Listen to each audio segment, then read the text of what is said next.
Get ready for the dictation on the count of 3, 2, 1, start.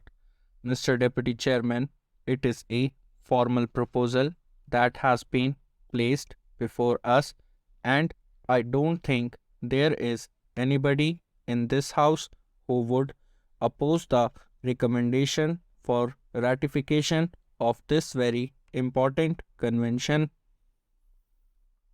These conventions have a history that goes back to at least 60 to 70 years, if not more, but the present convention, the Universal Copyright Convention, is much more comprehensive than all the previous conventions in this regard. I have not very much to say about this convention and the benefits that would accrue from it. It is a very healthy sign of the times that despite occasional joltings, we do certain things that go to the cohesion of the various nation states of the world.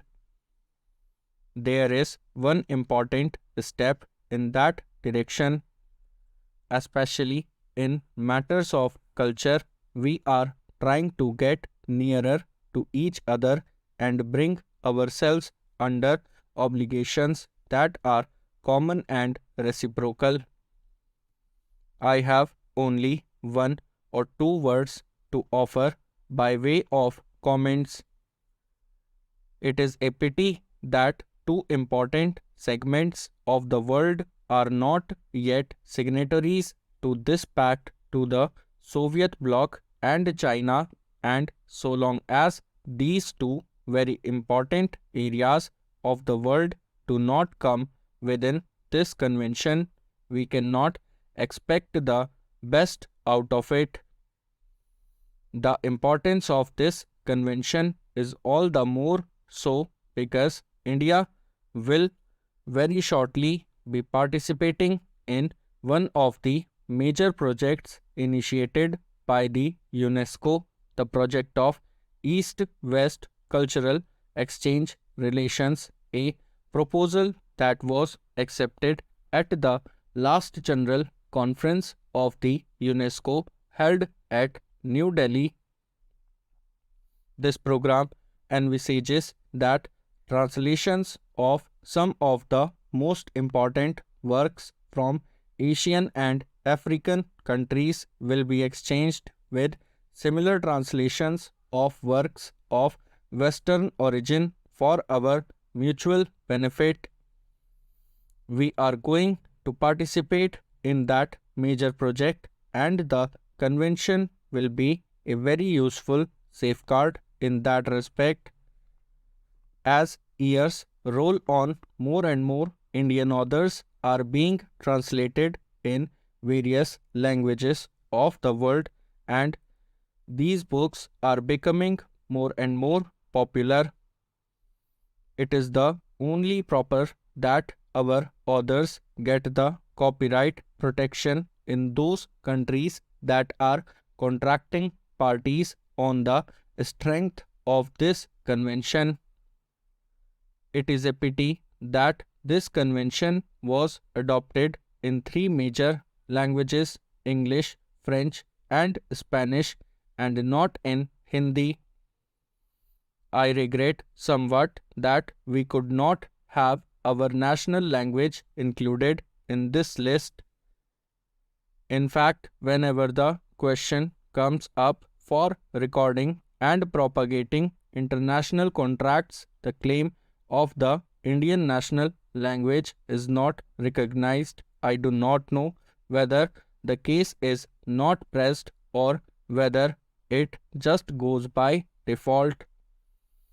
On the other hand, it is a matter of congratulation that India is a member of the 22-member International Committee, the first committee which will be set up in respect of this convention. I agree with Dr. Shrimali when he says that by and by some of the countries that are not yet signatories to this convention will eventually come within this convention and be signatories to this and also achieve the ratification that is necessary for the purpose.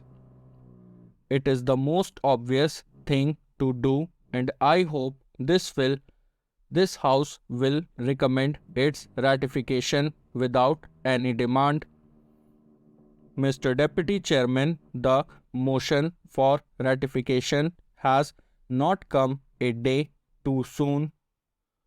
Those of us who had to work on the Select Committee on the Copyright Bill have had to scan the provisions of this convention, and we benefited a great deal by studying the provisions of this convention, and we also tried to secure the best advantage of our language writers in this respect.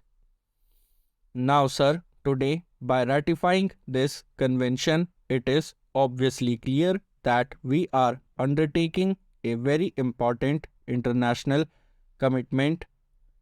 It has been said, I believe, in the other house in this respect that with its long and ancient cultural heritage, with its great past literature in the ancient languages, India will have much to give, and therefore India stands to gain.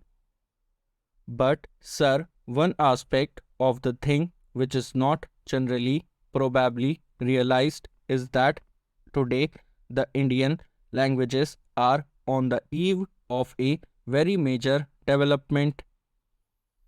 We have accepted India Hindi as our national language. The regional languages as well are going to be developed in a very large way.